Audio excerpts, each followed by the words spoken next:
नमस्कार, हम निक्की तिवारी आप सबके आपन चैनल पारंपरिक लोकगीत से अभी आप सबके सुनाते नहीं बहुत ही सुंदर सोहर गीत।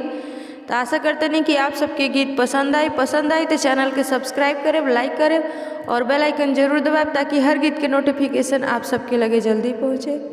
दुअरा पर बैठी राजा दशरथ मनहि मन सोचिले हो रामाई गईले हमरो बुढ़ापा ललन मुख ना देखी हो रामाई गईले हमरो बुढ़ापा ललन मुख ना देखी हो।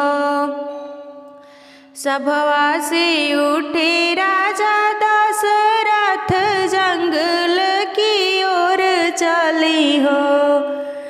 दुअरा से उठी राजा दशरथ जंगल की ओर चली हो। राजा जाई के पहुँच गुरुद्वारे त गुरु से अरज करी हो। राजा जाई के पहुँच गुरुद्वारे त गुरु से अरज करी हो। कुटिया से निकाली ले गुरुदेवा बोली मुस्काई के हो। कुटिया से निकाली ले गुरुदेवा बोली मुस्काई के हो।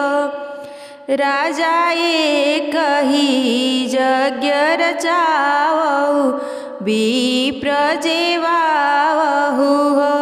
राजा ये कही यज्ञ रचावहु विप्र जेवावहु हो।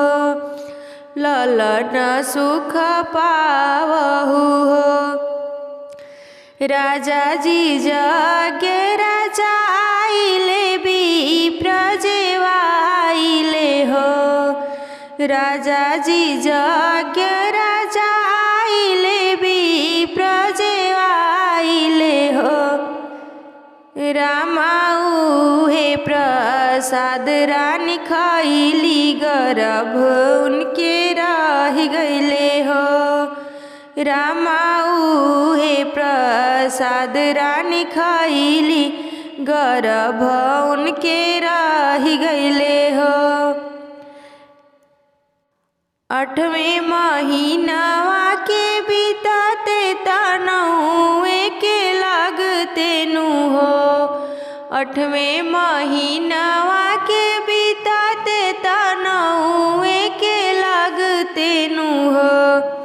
आरे जन्म ले श्री भगवान तीनहु लोक तारन हो। आरे जन्म ले श्री भगवान तीनहु लोक तारन